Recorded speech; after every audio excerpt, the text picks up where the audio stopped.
Assalamualaikum warahmatullahi wabarakatuh. Waalaikumsalam. Bismillah, alhamdulillah, wassalatu wassalamu ala sayyidina Muhammad Rasulillah wa ala alihi wa sahbihi wa man tabi'a sunnatahu wa jama'atah min yaumina hadha ila yaumin nahdah.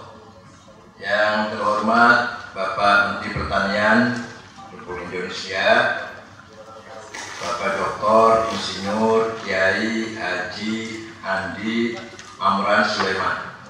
Atau Bapak Presiden Ketua PBNU, Wakil Ketua PBNU, Bapak Profesor Dr. Kiai Maksum Mahfud, Ketua PBNU, Bapak Dr. Eman Sujaman, dan Haji Umar Syah, calon DPD dari Lampung. Harus jadi itu. Oh, DPD juga. Yang penting 01. Para pejabat dari Kementerian Pertanian, dari Kehutanan ada Kemendes, dari Menteri Desa, dan Kepala Ketua Asosiasi Gambut dan Administrasi Gambut, Pak Feni, tamu kita yang saya hormati, para peserta Rakernas dari seluruh Indonesia. Alhamdulillah, baru kali ini kita sebagai warga Nahdlatul Ulama merasakan ada afirmasi dari Kementerian Pertanian setelah menterinya Pak Amran ini. Selama 10 tahun kemarin kita dipinggirkan, kita tidak pernah dilirik oleh kementerian yang ada di Ragunan itu. Ragunan. Padahal ya Allah, Nahdlatul Ulama dibangun dengan semangat rakyat, dengan semangat ukhuwah watoniyah. Itu artinya langkah pertama adalah mencintai, menyayangi kekayaan tanah air kita. Yang paling dekat, yang paling melekat adalah para petani dan nelayan. Definisi ulama, definisi kiai, itu bukan hanya yang pintar, samping pintar juga yang turunal ummat bi'ainir rahmah, yang memandang masyarakat rakyat umat dengan pandangan kasih sayang. Bukan hanya guru besar yang ada di perguruan tinggi yang tidak kenal rakyat, bukan hanya intelek yang ada di Istana Gading, bukan. Kiai adalah orang yang mumpuni ilmu agama dan juga memandang umatnya dengan pandangan kasih sayang. Kalau tidak, bukan ulama.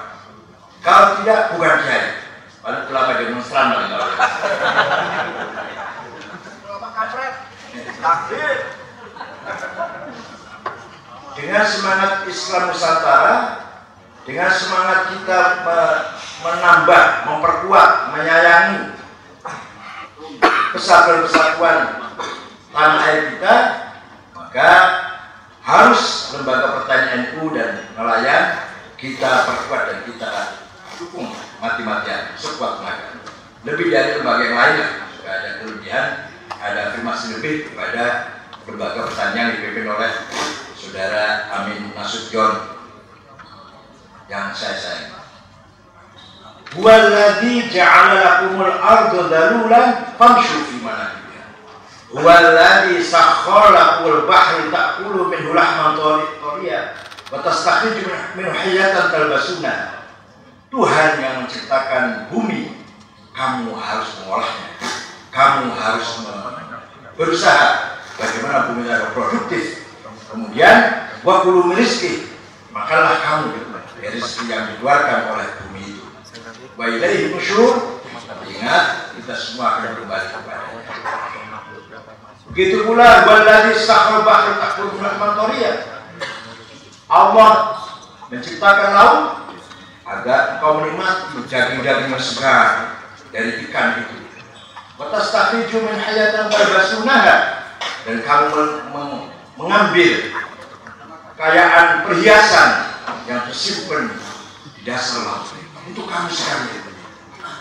Anehnya ini yang paling miskin para petani, para nelayan yang hidupnya di tengah-tengah kekayaan alam. Itu petani kita itu, Pak. Nelayan kita masih memprihatinkan. Begitu pula petani kita masih sangat jauh dari yang kita harapkan.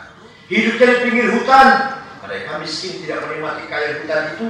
Yang menikmati orang Jakarta, yang kantor di Sudirman dan Tamrin. Para petani kan sumber alam, sumber kekayaan, tapi yang sebenarnya alladzi at'amahum min ju'amanhum, yang seharusnya kenyang itu para petani, yang seharusnya aman min khauf, nyaman, tentram hidupnya itu para petani. Aku malah petani malah kelaparan, yang berlebih-lebihan kayak ada di Jalan Tamrin Sudirman. Bukan berarti kita diselidiki, itu kenyataan. Yang hidup tengah-tengah kekayaan lahman toria, yang bergizi para nelayan. Tapi yang kurang bergizi para nelayan. Yang bergizi yang ada di Jakarta. Dunia balik-balik masuk. Makanya Amin ini Ananda Amin ini saya tugaskan sisa berapa? 1,5 tahun ya. 2 tahun ya, sampai tahun 20 Pak Utama. Ini mengganti ketua lembaga yang kemarin, Pak Marwan Jafar, yang dengan kesibukannya tidak mungkin untuk menangani lembaga pertanian. Cepat-cepat saya ganti dengan Pak Amin, Mas Amin. Mudah-mudahan 2 tahun ini bisa banyak berbuat untuk para petani kita. Amin. Kalau kita lihat, justru fundamental ekonomi kita para petani. Kenapa? Karena para petani nggak pernah mempelangtan. Tidak ada para petani mempelangtan bank. Mempelangtan siapa yang mempelangtan? Para konglomerat. Petani nggak pernah. Taat pajak. Nggak ada petani bisa menilep, menyembunyikan kewajiban pajaknya. Mereka kerja keras. Kalau panennya jadi, sudah bersyukur. Nggak dihitung tenaganya balik ke sawah. Saya juga petani, banyak bersyukur, asalkan panennya jadi, tidak henti-henti bersyukur kepada Allah. Berkah dimakan oleh anaknya, artinya jadi anak-anak yang saling bermanfaat untuk bangsa. Daripada anak dikasih makan anggaran bonus, kita jadi apa nanti nanti? Bukan kalau Pak Menteri Sulaiman enggak sudah maaf, sebelum itu sudah makan kalau Pak.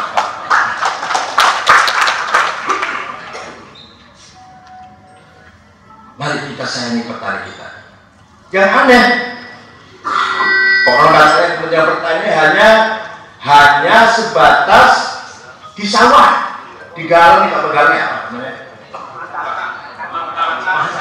Kalau udah naik ke mobil, kalau bawang merah atau apa hasil pertanian apa brokoli apa jagung, naik ke mobil tidak Menteri Perdagangan katanya. Menteri Pertanian segala lawan kuatan. Itu gimana cara jangkauannya? Saya yakin kalau ada terobosan yang kebijakan yang berani dan Pak Amran yang menentukan kebijakan itu, petani barangkali bisa meningkat. Jangan hanya sebatas pupuk tanamannya jadi, setelah naik ke mobil truk mau diangkat ke pasar induk sudah nggak ada kewenangan apa-apa. Gimana caranya?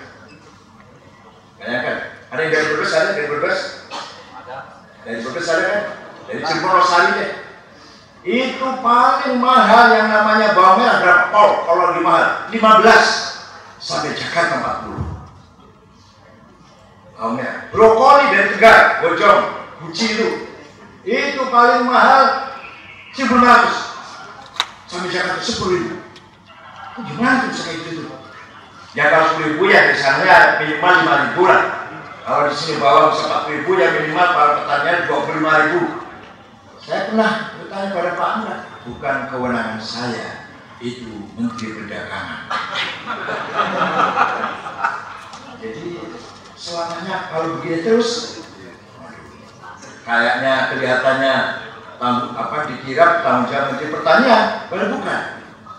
Alhamdulillah, saya tidak menutup mata. Pak Amran sudah mati-matian berpihak pada petani. Bengkulu dikirim traktor, Pak Umar yang komandannya. Lampung juga dikirim traktor. Jawa Banyuwangi kirim bibit jagung traktor. Baru kali ini berada pertanian kayak gitu tuh. Dompu juga ini. Satu warga NU. Mudah-mudahan panjang umur saudara. Memasuki era digital 4.0, para petani tidak akan kehilangan eksistensi. Walaupun era digital, Mas Amin sebut tadi, para petani tidak akan kehilangan eksistensinya. Kalau Pak berdagang nggak bisa hilang. Kenapa? Ketika mengkombinasikan dua bibit agar produksinya panennya meningkat, ada dua bibit korong katanya dikawinkan, tidak bisa menggunakan digital. Harus tangan. Kenapa? Karena waktunya hanya jam 10 sampai jam 12. Itu pun tidak boleh ada hujan atau angin terlalu besar. Ya harus tangan manusia itu, kita nggak bisa itu. Nah, karena itu yang siap menjaga atau mengawal kemanusiaan para petani. Kalau bukan para petani, barangkali dengan digital ini bisa hilang eksistensi manusia. Industri 4.0 mengancam eksistensi kemanusiaan. Manusia tidak lagi menjadi sentral. Manusia tidak menjadi tidak menjadi penentu. Hablum minan nas akan hilang. Hablum minan nas akan hilang.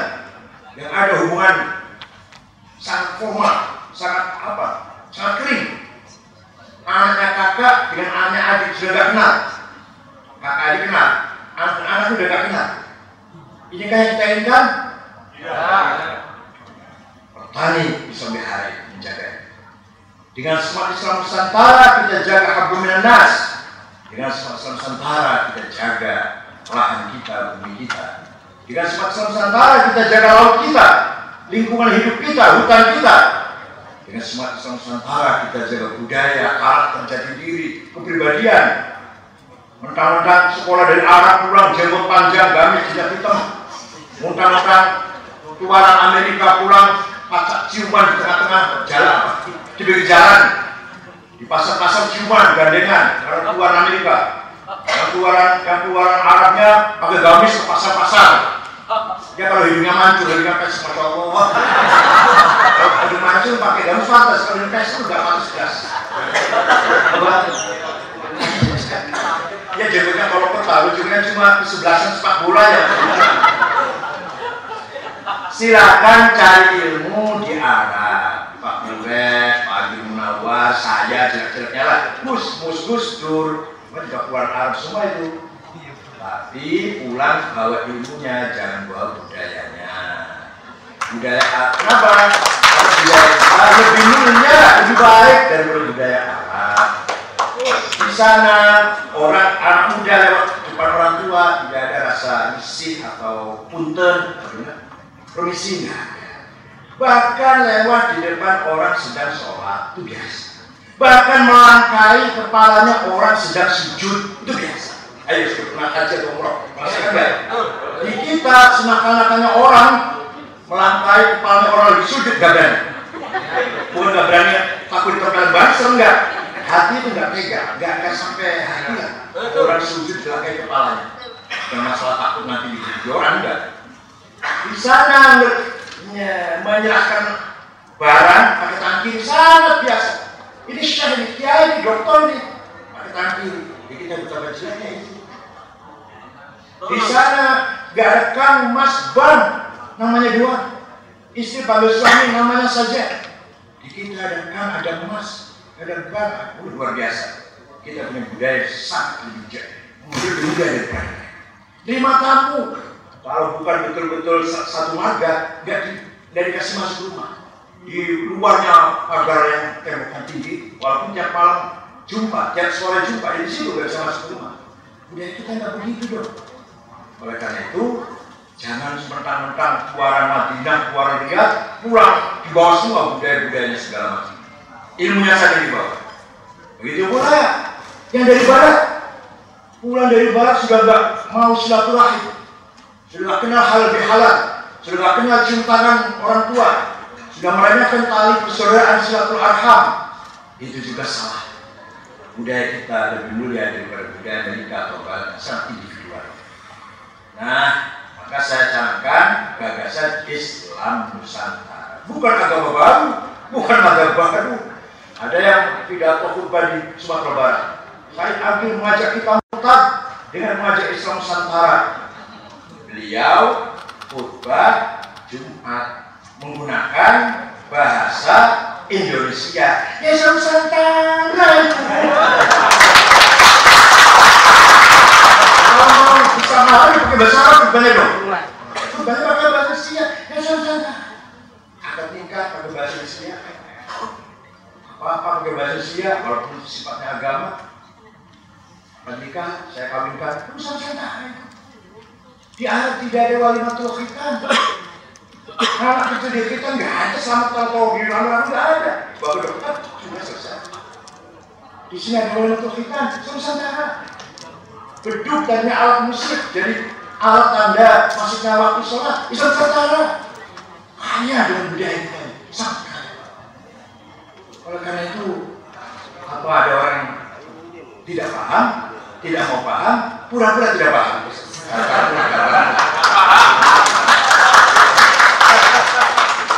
Keputusan Munas dibaca. Kita memanggil orang yang bukan Islam tidak boleh menggunakan kata kafir, tapi non-Muslim. Al-Quran sendiri memanggil wahai orang kafir hanya 2 kali.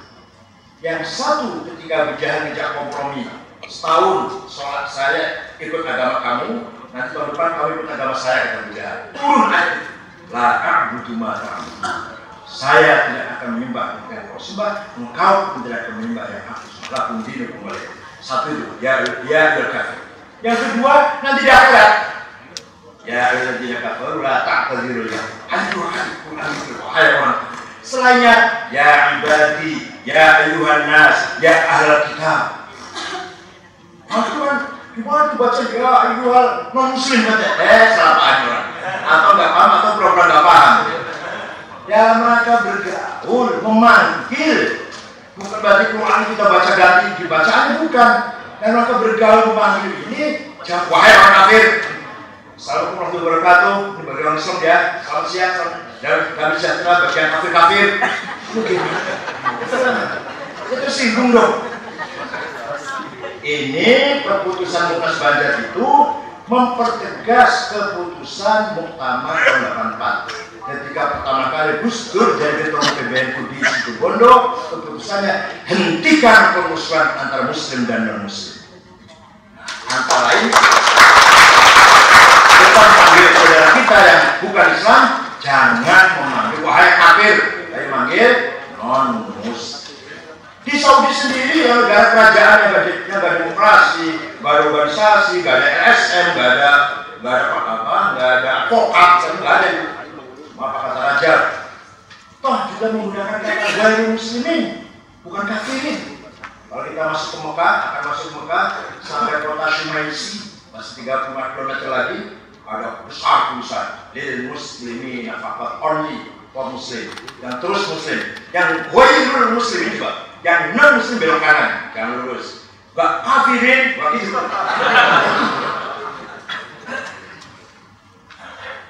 Begitu pula keputusan Munas di Banjar, Pak, tentang sampah plastik.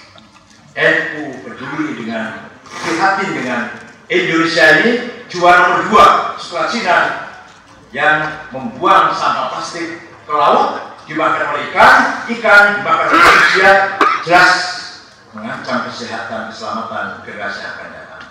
Kita putuskan kalau memang tahu akibatnya, tapi masih melakukan itu, berarti termasuk wayas'auna fil ardi fasada.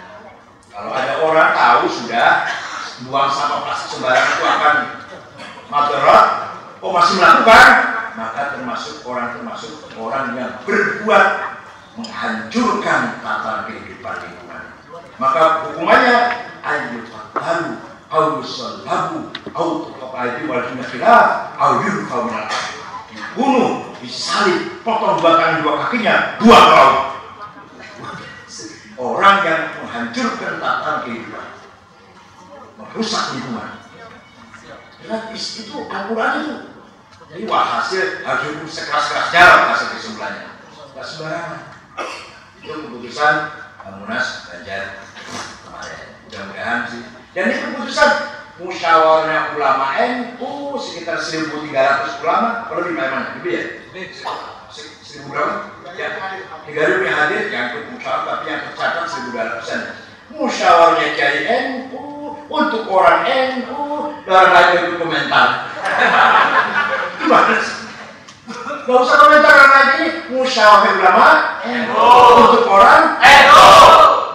Nah orang lain ikut komentar. Dia sih nimbrung. Ini bukan fatwa, bukan fatwa. NU nggak punya fatwa. Karena konstitusi kita tidak mengenal norma fatwa. Tidak ada dalil fatwa kecuali Mahkamah Agung.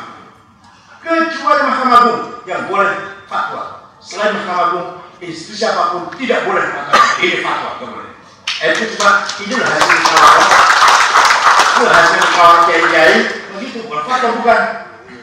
Untuk orang NU sendiri, ngapain orang lain? Ya ada orang nggak berkeringat, nggak ikut kerja atau komentar. Sama dengan orang yang nggak pernah berjuang, nggak pernah ikut berkeringat, peduli apalagi sampai nyawa. Tahu kenapa? Dia sih. Bahasa Jawa gimana sih? Kampret almonas. Nggak pernah berjuang, nggak pernah mikirkan, apalagi korban nyawa. Tahu kenapa? Gimana sih? Kumaha sih teh? Ini orang waras enggak ya cuma gitu. Ini orang waras enggak ini? Kalau yang ikut berjuang, nggak boleh ikut mendiskusikan. Nggak pernah berjuang, nggak pernah bangun pesantren, nggak pernah bangun madrasah, nggak pernah bangun masjid, nggak pernah bangun masyarakat, nggak pernah berdarah-darah tuh. Kalau ini jelas dong. Kiai Syekh Mustafa sekali penggal kepalanya oleh Jepang di Ancol karena tidak mau menyerahkan hasil panen. Hamid Rusdi di Malang diberondong oleh Jepang menjadi nama jalan seperti Hamid Rusdi di Malang walaupun bukan orang nasional. Di Lumajang Kiai Ilyas dibunuh oleh Belanda. Hasyim Asy'ari di penjara 1 bulan, tangan kanannya hancur tidak bisa bergerak. Siksa para kiai-kiai banyak disiksa oleh Jepang atau Belanda. Nah, orang tidak pernah berjuang tahu kenapa? Mahal teh, pasti nggak mana teh. Nggak paham apa sih? Sulawesi nggak paham. Puas nggak anda itu? Tahu-tahu kok khilafah. Ini aneh sebenarnya, bikin orang kayak ini aneh ya. Oleh karena itu NU sejak tahun 36 keputusannya Indonesia Darussalam. Bukan Darussalam, bukan Darul Kafir. Darussalam, negara damai. Luar biasa sekali politiknya NU. Dia bertegas ketika tahun 84 pertama kali terjadi NU bahwa NKRI Pancasila sudah final. Tidak boleh didiskusikan, diperdebatkan lagi. Tidak tinggal diamalkan, dipahami, dihayati dengan benar dan diamalkan. Jadi amalan sehari-hari menjadi ruhnya perilaku kita sehari-hari. Selamat Rakernas, seluruh lembaga pengembangan pertanian NU yang hadir. Mudah-mudahan bermanfaat sekecil apapun. Niat kita, amal kita, kalau tulus ikhlas, insya Allah pasti bermanfaat. Amal kita besar, kalau tidak tulus, haba'an mansura, bagaikan debu yang berterbangan. Kata Quran atau kata Paulus surat Korintus 1 ayat 1, bagaikan suara genderang. Kalau amal tidak dengan kasih sayang ketulusan, bagaikan suara genderang, nggak ada apa-apanya, hanya suaranya doang. Itu menurut Paulus Korintus 1 ayat 1. Kalau dalam Al-Quran namanya haba'an mansura, bagaikan debu yang berterbangan. Mudah-mudahan kita semua diberi kekuatan lahir batin oleh Allah untuk bekerja keras demi mencintai, menyayangi, mengawal, menjaga NKRI, terutama kekayaan alam kita sebagai petani dan nelayan. Syukran wa dumtum fil khairi wal barakati wan najah. Wallahul muwaffiq ila aqwamit thoriq. Wassalamualaikum warahmatullahi wabarakatuh.